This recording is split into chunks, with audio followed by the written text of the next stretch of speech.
हुजूर हुजूर, संभाजी राजे पागल हो गए हैं और उसने जोरों से तोपों की बौछार शुरू की है। हाँ, सुन रहा हूं। आपके महल पर 2 तोपों के गोले पड़े और एक एक गोला 4-4 शेर वजनाचा. पडला तर 15-20 अशा मरतात आणि इमारतीवर पडला तर इमारत जमीनदोस्त होते. क्या करूं? कल से ये सुराखी गुफा में बैठा हूं। बाहर मत निकलना। नहीं निकलूंगा, लेकिन ये संभाजी कब तक खामोश होगा? कितनी तोप लेके आया है?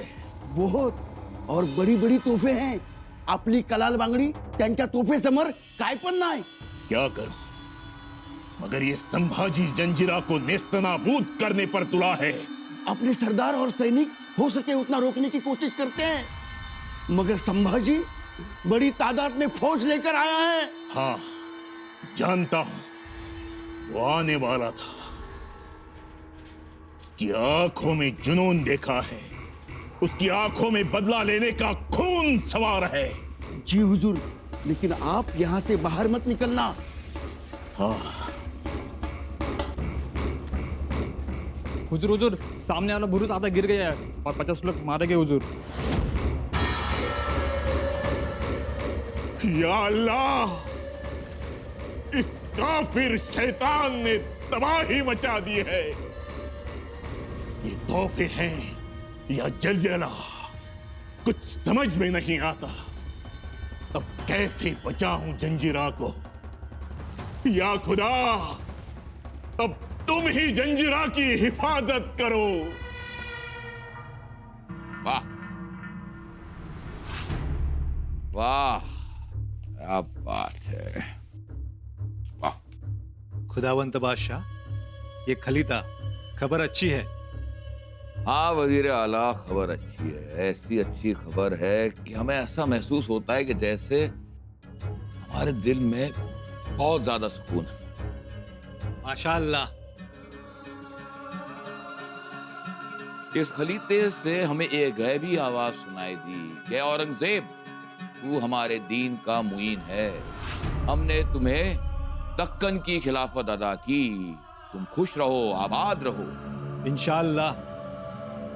लेकिन बादशाह सलामत, क्या मैं पूछ सकता हूँ, पूछो। ये खलीता किसने भेजा है? कहां से आया है ये खलीता? जंजीरा से। हमारे खास जासूस ने यह पैगाम भेजा है कि संबा जंजीरा से खाली हाथ लौटा है। खुदा का शुक्र है। लेकिन अब हमें और खबरदार और जिम्मेदारी से काम लेना होगा। संबा बुरी तरह से घायल हुआ है। अब वो सिद्दीक को और जोरों से ललकार सकता है। तो बादशाह सलामत, क्या किया जाए? संबा की हर चाल पर बारीकी से निगरानी रखनी पड़ेगी। आप नहीं जानते कुंदा जी सरदार उसके लिए क्या था। सूरमा था, चालाक था, बहादुर था और संबा के लिए अपनी जान न्यौछावर कर सकता है। बहुत कम बंदे ऐसे होते हैं। कुंदा जी था। आपने सही पहचाना था। सिर्फ पहचाना नहीं है, आजमाया भी है। आप जरा सोचिए, जब लाखों की कीमत का सरदार गया तो क्या संबा चुप बैठे? हरगिज नहीं। क्या करेगा संभाजी? सिद्दीक खैरियत का जीना हराम कर देगा। आप देखना और ख्याल रखना और नजर भी रखना जंजीरा पे।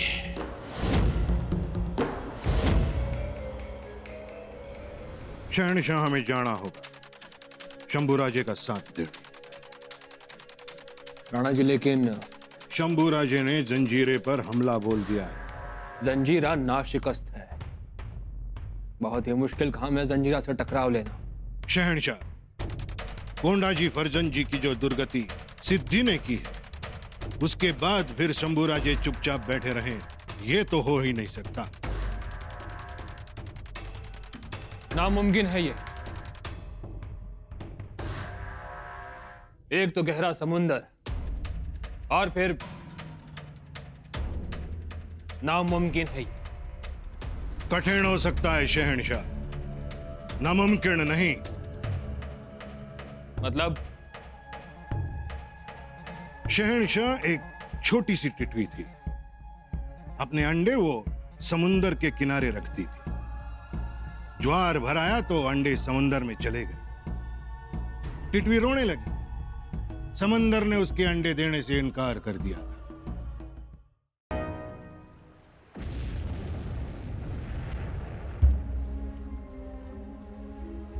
महाराज, बादशाह अकबर, राणा दुर्गादास आज त्याची विनवणी करत आहेत.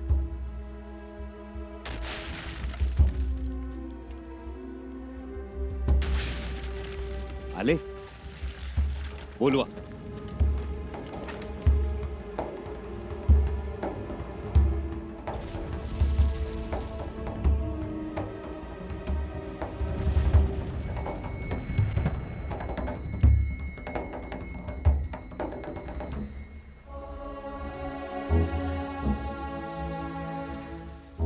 आदाब राज.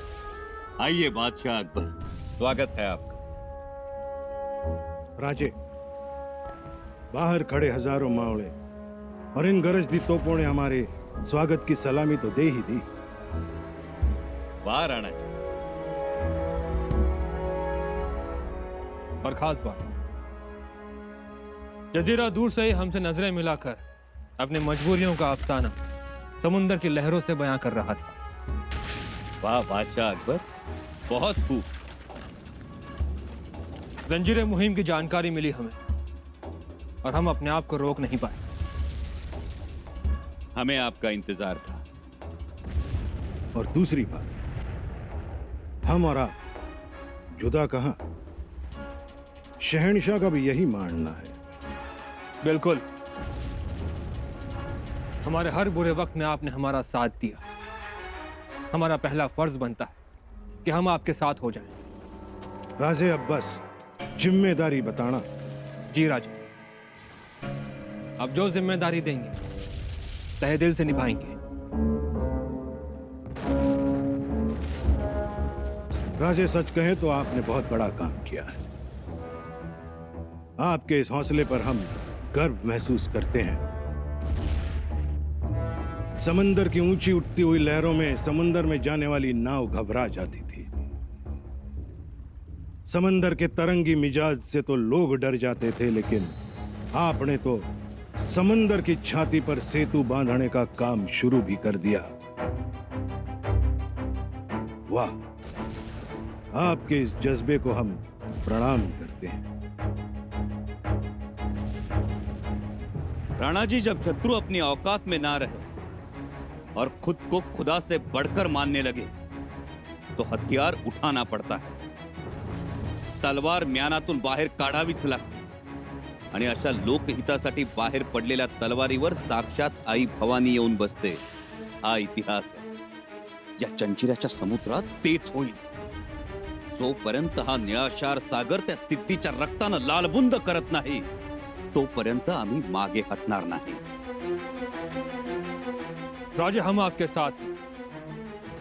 हमारे लिए जो काम आपको ठीक लगे बेझिझक होकर बता दीजिए. राजे, इस दुर्गादास राठौड़ की शमशेर की तेज आज भी जो की त्यों. राणाजी, तुम्हाला तर आम्ही पहिल्या नजरेतच ओळखलं होतं. तुमच्या धिन्यातून जे रक्त वाहतंय ते प्रखर देशभक्त राणा प्रताप सिंहांचं रक्त आहे. आज या जंजिऱ्याला नेस्तनाबूत करण्यासाठी एक सच्चा राजपूत, एक सच्चा मोगल आणि मराठे किनाऱ्यावर उभे आहेत. आता फतेह होण्यास विलंब नाही. बिल्कुल. जय एकलिंग जी, जय मां शरण चंडी. हर हर महादेव, हर हर महादेव.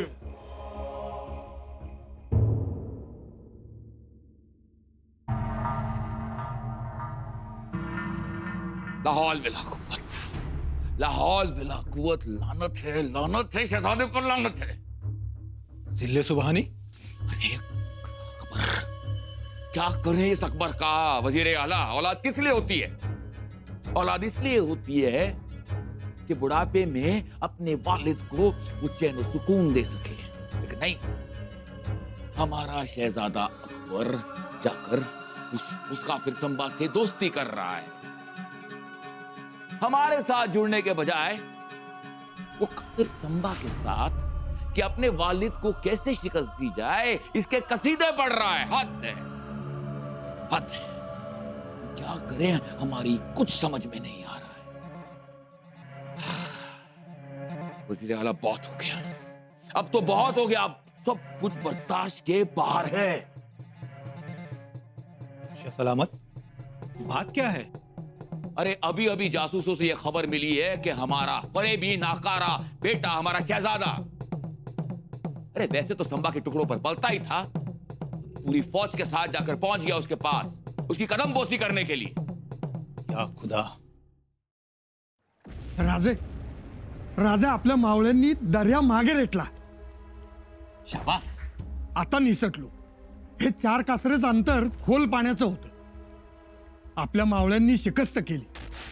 आता बघा, आता अर्धा अधिक सेतू बांधून झालाच म्हणून. वाह दादाजी, किनारपट्टीवरची माणसं सुद्धा सेतू बंधनात पुढे झाली. तर गडी, बाया, चिलीपिली सगळी दर्याला चिकटली. अहो, तो अवखळ दर्या सुद्धा भांबावून गेलाय. दादाजी, अहो दर्या भांबावलाय, त्याहीपेक्षा जास्त सिद्धी भांबावलाय. त्याच्या बेगमात जंजिऱ्यातून दर्या दरवाजातून बाहेर पडल्या गलबत घेऊन.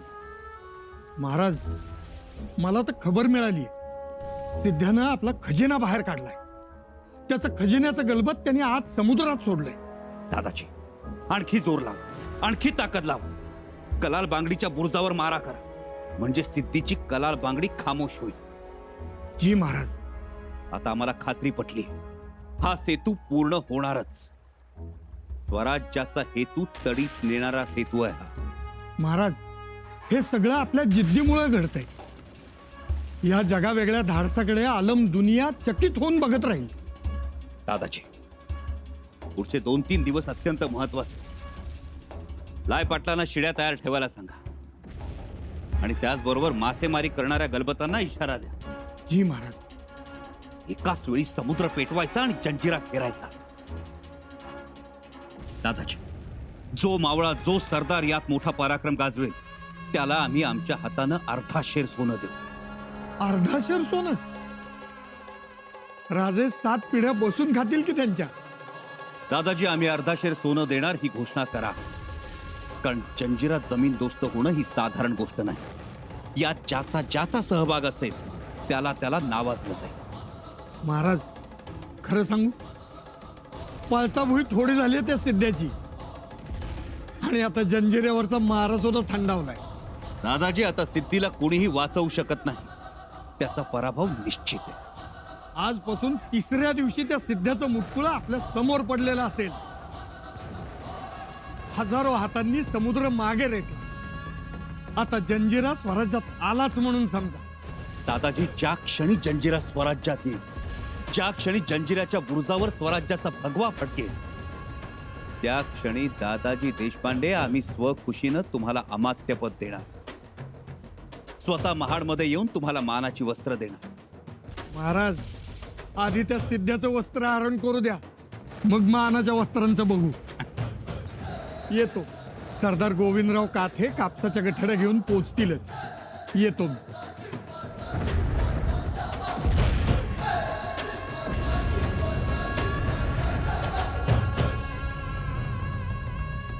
दादाजी, जंजिऱ्याचा आणखी एक बुरुज ढासळला, त्याचाच हा आवाज.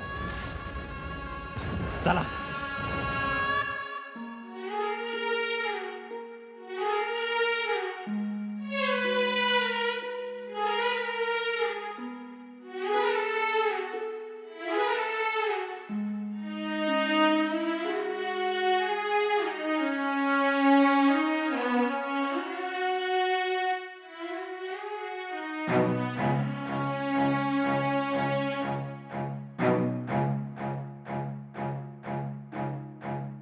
तलवार तर हवीच, पण घोडा सुद्धा गरजेचा आहे येणाऱ्या बाळासाठी. मातोश्री, असू द्या, आता हे सगळे सोपस्कार असू द्या. स्वतःची काळजी घ्या तुम्ही. रायगडावरचे सुतार फार सुंदर खेळणी बनवतात. ते त्यांच्या कामाला लागले. गड आतुरलाय. मातोश्री, काय होतंय? मातोश्री, आम्हाला राजांची काळजी वाटते. कसली काळजी वाटते? जंजिऱ्यास वेढा घातलाय त्यांनी. रात्रंदिवस तोफा डागत आहेत आणि आता तर सेतू बांधतायत. त्यांचं नाव शंभू असलं तरी श्रीरामाचा अंश आहे त्यांच्यात. ते सेतू बांधणार, जंजिरा नावाची लंका दहन करणार. ते पहिल्यापासूनच असे. दादाजी पंत, तुम्ही जरा मागेही पहा ना. मी म्हणतो तुम्ही समोर बघा. हो, एवढा मोठा सागर मागे रेटलाय राजांनी. दादाजी पंत, तुम्हाला सिद्धीचा सागर दिसतोय, पण मागे पहा औरंगजेबाचा सागर. सेना सागरच आहे त्यो. 5 लाखाची फौज. अहो, एकटा हसन अली 35,000ची फौज घेऊन आला इथं. आणि म्हणूनच राजांना लवकरात लवकर समजावून सांगायला हवं. कोंडाजी बाबांच्या मृत्यूमुळे भावनिकून निर्णय घेणं योग्य नाही. खरंय, पर जंजिऱ्याच्या या मोहिमेमागं काहीतरी दुसरं कारण असणार. कारण काहीही असलं तरी राजन जंजिऱ्याच्या किनाऱ्यावर उभे आहेत आणि तिकडे रायगड धोक्यात आलाय. रायगड? आणि जर का रायगड आपल्या हातून गेला ना, तर जंजिरा हाती येऊन काहीही उपयोग नाही. राजनला हे सांगणार कोण? हमारे इतने तंग हालात है और औरंगजेब ने रायगढ़ पर फौज भेज दी हमला करने. इसका मतलब क्या है? हुजूर, शायद बादशाह ने सोचा होगा अगर रायगढ़ अड़चनित आला तो संभाजी राजा जंजीरा छोड़कर रायगढ़ को बचाने चला जाएगा. बेवकूफ, हमारी हार हो या संभाजी की, जीत तो आलमगीर की ही होगी. हुजूर, हम एक काम कर सकते हैं. क्या? संभाजी राजांना शरण गेलो तर पनाह मांगेंगे. सफेद झंडे दाखवतो ना मी खुद, है अपने पास, कल ही बनाई है.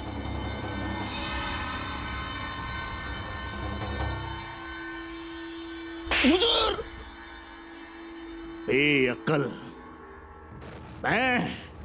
मैं संभाजी से पनाह मांगू? नामुमकिन है ये. माजी, तुम नहीं जानते, एक बार जंजीरा इन काफर मरगट्ठों के हाथ लग गया तो बात खत्म. जंजीरा नेस्तनाबूद. तो अब आगे क्या करेंगे? संभाजी जो समुंदर में रास्ता बना रहा है उसे हम तोड़ देंगे.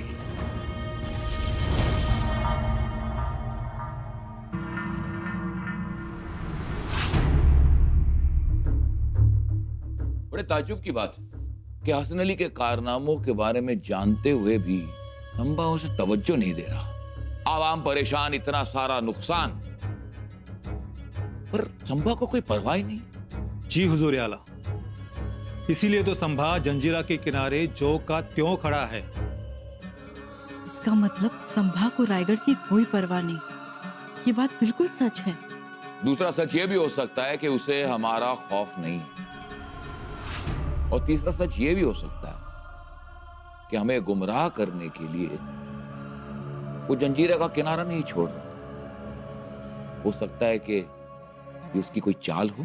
अबूजान, आप बिल्कुल सही कह रहे हैं. ये उसकी नई चाल ही हो सकती है, वरना हसन अली ने इतनी तबाही मचाई और संभा ने उसे मुकाबला करने या उसे रोकने अपने किसी भी सरदार को नहीं भेजा. और हसन अली की ताकत को जानते हुए भी संभा ये लापरवाही दिखा रहा है. ये बात समझ में नहीं आती. लेकिन अबूजान, आप तो कह रहे थे कि हसन अली स्वराज में पैर रखेगा और संभा रायगढ़ की ओर भागेगा. लेकिन शहजादी, संभा रायगढ़ की ओर नहीं आया, इसमें हमारी ही भलाई है. और इस मौके का फायदा हसन अली खान ने उठाना चाहिए और जल्द से जल्द रायगढ़ पर कब्जा कर लेना चाहिए. लेकिन रायगढ़ को कब्जे में लेना इतना आसान नहीं है. हम जो कहते हैं, सोचते हैं, संभा उससे कई गुना आगे है, आगे सोचता है. मतलब?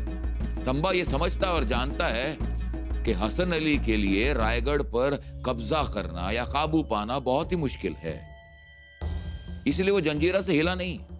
और हमारा यह मानना है कि अगर संबा ने दरिया में रास्ता बना लिया और उसने जंजीरा पर शिकस्त हासिल कर ली तो फिर हमारा दक्कन पर जाने का क्या मतलब? हुजूर आला, ये क्या कह रहे हैं आप?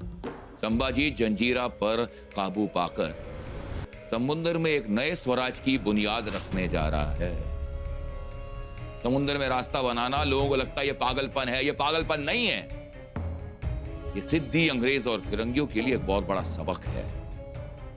और अगर ये साबित हो गया कि संबा समुद्र से नहीं डरता, और अगर यही बात सबके सामने आ गई, तो ये खौफ सल्तनत के हर एक शख्स के दिल में बैठ जाएगा।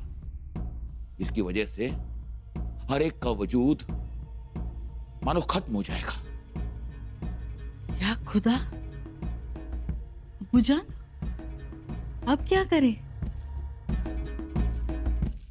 हसन अली से जाकर कहो कि वो अपने कारनामों का खौफ इस कदर बढ़ा दे कि संबा जंजीरा छोड़ने पर मजबूर हो जाए।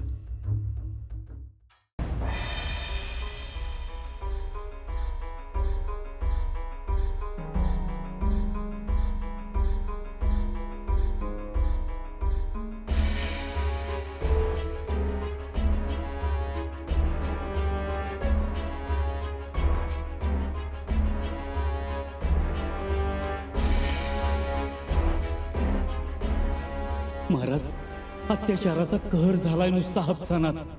सिद्ध्यानं अन्यायाची होळी पेटवली नुसती. बघवत नाहीत असे हाल करत आहेत सिद्धेचे सैनिक. तरण्या बायका पोरींना उचलून जंजिऱ्यात घेऊन जात आहेत.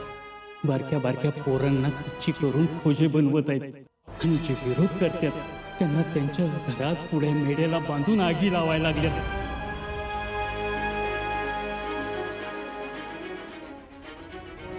तुम्हाला शहजादा मुअज्जमचा पाठलाग करण्यासाठी पाठवलं होतं. तुम्ही त्याला गाठलाच होतो, पण नंतर मात्र मोहरा घेऊन त्याला सन्मानानं सोडून दिला. माफी असावी राज, पण ह्यो ठपका माझ्यावरती ठेवू नकासा. अहो, जंजिराला मी नाही म्हटलं म्हणून मी फितूर आहे असं समजू नकासा. सिद्धेची माणसं आपल्याकडे येत्याल तवा येत्याल, पण आपली माणसं मात्र आत्ताच जंजिऱ्याच्या बुरजावर जाऊन धडकली. बहिर्जी काका, स्पष्ट सांगा, कोण माणसं गेली? नाव सांगा. कोंडाजी बाबा. राज, आतापर्यंत तुम्ही सांगाल तसं वागलो. आता पुढं काय करायचं ते सांगा. पुढं जंजिरा आणि जंजिऱ्यावर फडकणारा स्वराज्याचा भगवा. कोंडाजी बाबा, कोणत्याही परिस्थितीत जंजिरा स्वराज्यात आणायचा. सिद्धीन बाबाच्या जंजिऱ्यातच सुख आहे आपलं. चला, येतो मी.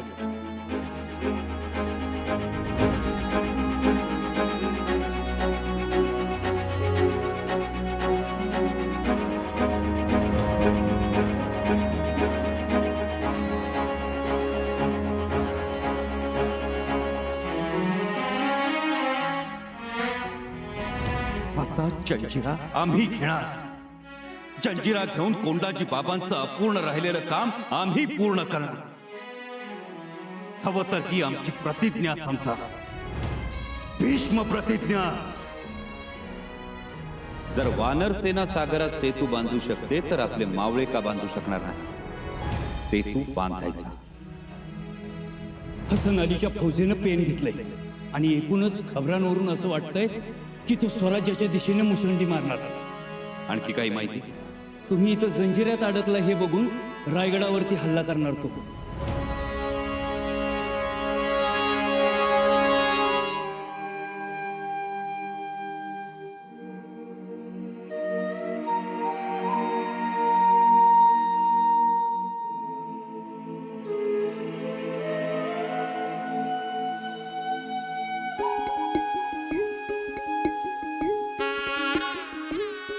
बाबासाहेब,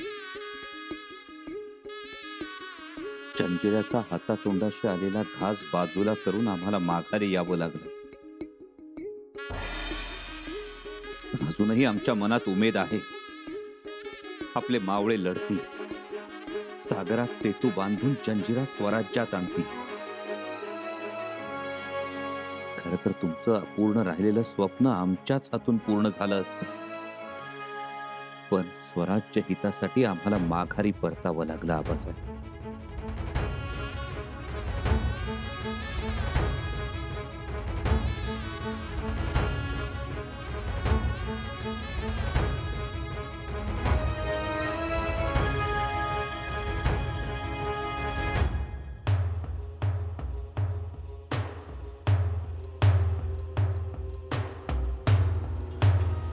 सुनबाई,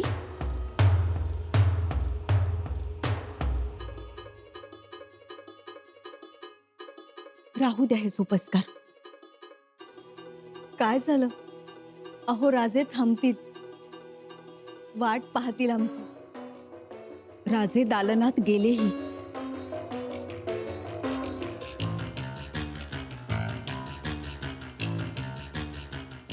अगं बाई, म्हणजे नेहमीसारखे थांबले नाहीत राजे? असे घाईने निघून गेले? हो ना. जंजिऱ्याची मोहीम अडचणीत यावी म्हणून हे हसन अली खानाचं आक्रमण. त्या आबासाहेबांच्या बाबतीत तर हे वारंवार घडले. जेव्हा जेव्हा स्वराज्यानं उत्तुंग भरारी घेण्याचा प्रयत्न केला, तेव्हा तेव्हा पातशाह्यांनी आक्रमणाची संकट स्वराज्यावर टाकली. हो, हा तर इतिहासच आहे. आबासाहेबांनी स्वराज्याचं तोरण बांधलं आणि आदिलशाहीनं फत्तेखानाला स्वराज्यावर धाडलं. आबासाहेबांनी फत्तेखानाचा पाडाव करून कोंढाणा, जावळी, रायरी, राजगड, प्रतापगड असे गडकोट स्वराज्यात आणले, तर विजापूरकरांनी स्वराज्याचा घास घेण्यासाठी भल्या थोरल्या फौजेसह अफजल खानाला पाठवलं. आबासाहेबांनी अफजल खानाचा फडशा पाडून पन्हाळगड स्वराज्यात आणला, तर लगेच सिद्दी जोहरचं आक्रमण झालं. आबासाहेबांनी सिद्दी जोहरला हुशारीनं नामोहरम केलं. स्वराज्य आता कुठं रांगू लागलं, दुडदुडू धावू लागलं, तर लगेच उत्तरेतल्या मोगल बादशाह औरंगजेबानं त्याचा मामा शास्ता खानाला स्वराज्यावर धाडलं. आबासाहेबांनी पुण्यात शास्ता खानाची बोटं छाटली. स्वराज्य आता ऐन तारुण्यात आलं, तर औरंगजेबानं राजा जसवंत सिंगास पाठवलं. राजा जसवंत सिंगास स्वराज्य जुमानत नाही असं पाहिल्याबरोबर औरंगजेबानं मिर्झा राजे जयसिंग आणि दिलेर खानाचं प्रचंड आक्रमण स्वराज्यावर पाठवलं. पण स्वराज्यातल्या रयतेनं, धीरानं आणि हिमतीनं तेही आक्रमण परतावून लावलं, कारण प्रत्येकाला स्वराज्याचं मोल ठाऊक होतं. खरंय महाराज. त्यावेळी आबासाहेबांच्या बरोबर असणारी मातब्बर मंडळी, नेताजी पालकर, तानाजी मालुसरे, लखमाजी बलकवडे, गंभीरराव मारणे, कान्होजी जेधे, बाजी पासलकर, सोनोपंत डबीर, रुद्राजी मस्के, विठोजी शिळीमकर, झालंच तर मोरोपंत, अण्णाजी दत्तो, ही सगळी माणसं खंबीरपणे पहाडासारखी उभी राहिली, म्हणून कुणाचं काही चाललं नाही. खरंच तो काळ काही औरच होता. रावजी नाना, मातब्बर मंडळी आताही आहे, मात्र परिस्थिती वेगळी आहे. आबासाहेबांच्या वेळी एक एक सरदार स्वराज्यावर चालून येत होता, पण आता मात्र एकाच वेळी 500 नामांकित सरदार आणि दस्तूर खुद्द आलमगीर औरंगजेब स्वराज्यावर चालून येतो. आलाय.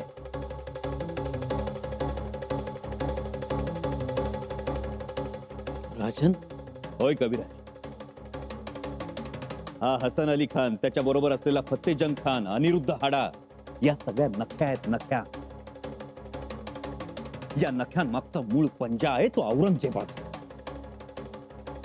हा पंजा स्वराज्याच्या मौशार मातीवर, माणसांवर ओरखडे ओढणार. आणि म्हणून आता आपण स्वस्थ बसून चालणार नाही. एकाच वेळी जंजिऱ्याची मोहीम सुरू ठेवायची आणि त्याच वेळी या हसन अली खानाला असा धडा शिकवायचा की तो रक्त गाळत औरंगजेबाच्या समोर जाऊन उभा राहिला पाहिजे. जी महाराज. निळोपंत होतो औरंगजेब भ्रमात. तो उंदराच्या लेंड्यांचा हत्ती करून आमच्या समोर उभा करू पाहतो, पण त्याला ठाऊक नाही उंदराच्या लेंड्यांचा हत्ती कधी बनत नसतो, आणि बनलाच तरी टिकत नसतो. ये है शिवाजी संभाजी का स्वराज. ये नासिक, ये भिवंडी, ये कल्याण, ये मावड़ इलाका, फिर कोंकण और उसके बाद ये तड़कोंकण और ये पूना,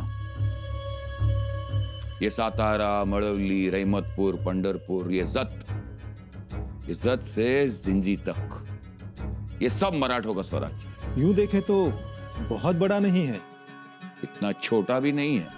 और अगर छोटा होता तो 5 लाख की फौज लेकर अब्बू खुद क्यों मुहिम पर आते?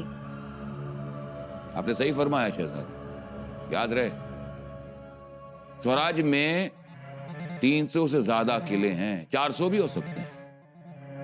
इतने ज्यादा किले हैं? शहजादी, शिवाजी बहुत शातिर था।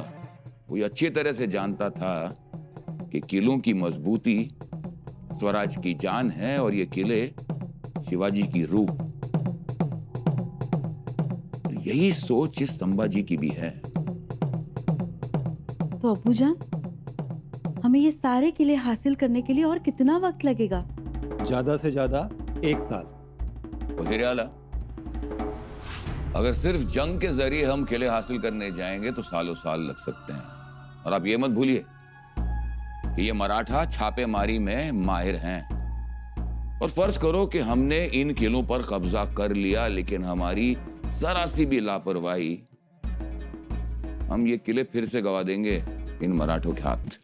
तो अब्बूजान, आप ही बताएं, हम ऐसी कौन सी चाल चले कि इन मराठाओं को आसानी से हराया जाए? हमें लोगों में, आवाम के दिलों में फितूरी का जहर मिलाना है। ऐसे भी बहुत सरदार अपना वतन चाहते हैं, वतन का लालच, सामंत जागीरदार बनने का लालच, अशरफियों का लालच।